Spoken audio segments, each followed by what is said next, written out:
মেনুগুলো তোমাদেরকে দেখে এখানে দেখো বন্ধুরা, আমরা আজকে দুপুরবেলা লাঞ্চ করতে বসেছি। তোমরা কালকে আমি একটা ভিডিও আপলোড করেছিলাম, সেম ভিডিও তোমরা অনেকে কমেন্টস করো। আমি বলেছিলাম ভিডিওটাতে যে পেপার পেতে বসেছি বিছানার উপর, কেউ কিছু মাইন্ড করো না। তোমরা অনেকে দেখলাম কমেন্টস করেছো যে না কিছু মাইন্ড কেন করবো, ঘুরতে গিয়ে অনেক আমরা এরকম করে অনেকেই কমেন্টস করেছো।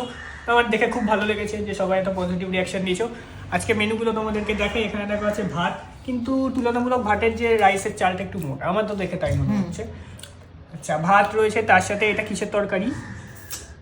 পাঁচমিশালি সবজি। পাঁচমিশালি সবজি। এটা বড়ি দিয়ে, এটা শুক্তো। শুক্তো, এটা একটু খাবো বাট এটা তো আমি খাবো না। আচ্ছা, এখানে ডাল রয়েছে, এখানে স্যালাড। শসাগুলো কি কেটেছো মা? শসাগুলো কিছু করার নেই, ছুরি দিয়ে খোসা ছাড়াতে পারছি না। ঠিক আছে। আর এখানে রয়েছে লঙ্কা, পেঁয়াজ, নুন। আর এখানে দেখো মেইন জিনিস হচ্ছে, এখানে হচ্ছে এগুলো হচ্ছে তোমার পাবদা মাছ। ঠিক আছে, এই দেখো। তুই তুলিস না, ভেঙে যাবে, ভেঙে যাবে। আর এখানে এটা কিন্তু আমার খুব ফেভারিট, আর এটা কিন্তু মাটন। ঠিক আছে। আর এখানে চাটনিও রয়েছে, এটা মনে হয় সম্পূর্ণ টমেটো, আর ডাল রয়েছে। তো